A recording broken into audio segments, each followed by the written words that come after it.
السلام علیکم و رحمت الله و برکاته. هموطنان گرامی، امیدوار هستم زیر لباس امن و عافیت عمر به سر میبرید. چنانه که شما خبر دارید در تمام شهرهای روسیه کرانتین اعلان شد و مهاجران هموطنان من و شما با پرابلم های جدی روبرو شدند. از این لحاظ با جمعی از دوستان تصمیم گرفتیم یک فاند خیریه کمک به مهاجران پامش میگرانتم تأسیس یابد و این فاند تأسیس خودش یافت و زیاده از 30 نفر در خدمت بود. مسئولین این فاند قریب که شب و روز خواب نداشتند. به زنگ ها جواب می گفتند. حالت ها مختلف بود، گوناگون بود. بعضی ها واقعا نیاز به کمک داشتند، اما بعضی ها وقتی که زنگ می زدند ولنتیارا کمک برده می رسانیدند، بعد از آن معلوم می شد که نیاز به کمک ندارند.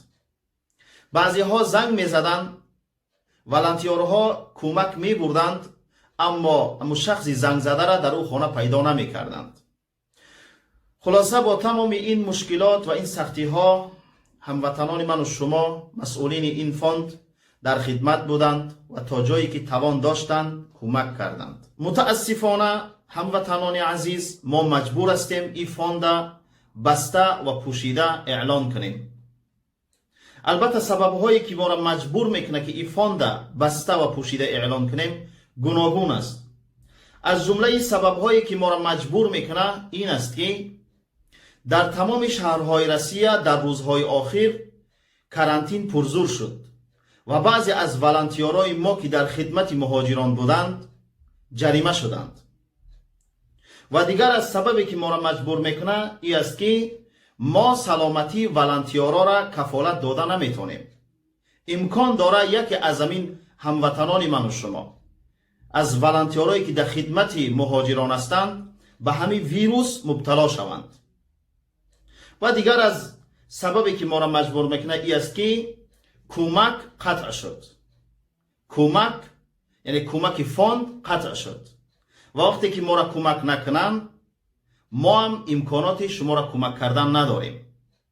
خلاصه سبب ها گوناگون هستند و ما مجبور هستیم که این فاند پوشیده و بسته اعلان کنیم. با تمام هموطنانی که در این امر خیر با ما همکاری کردند، کمک کردند تشکر میگوییم. خداوند برای شما جزای خیر بده. و با آن نفرانی که زیر نوارهای ما سخنان قبیح، تحقیرآمیز، تهمت، دلخراش میکاریدند، با آنها میگوییم که حواله شما به خدا بگذار، خداوند خودش از جنس عمل شما برای شما جزا بده. ما یک مقدار پول از آن کمک های قبلی در فاند خود داریم و کوشش میکنیم این پول به شخص های نیازمند برسانیم. گزارش فاند خیریه کمک به مهاجران پامش میگرانتم زیر این نوار گذاشته میشه. هموطنان عزیز، شما میتوانین معلومات پره را زیر این نوار پیدا کنین. پیغمبر صلی الله علیه و سلم گفتن خیر الناس انفعهم للناس.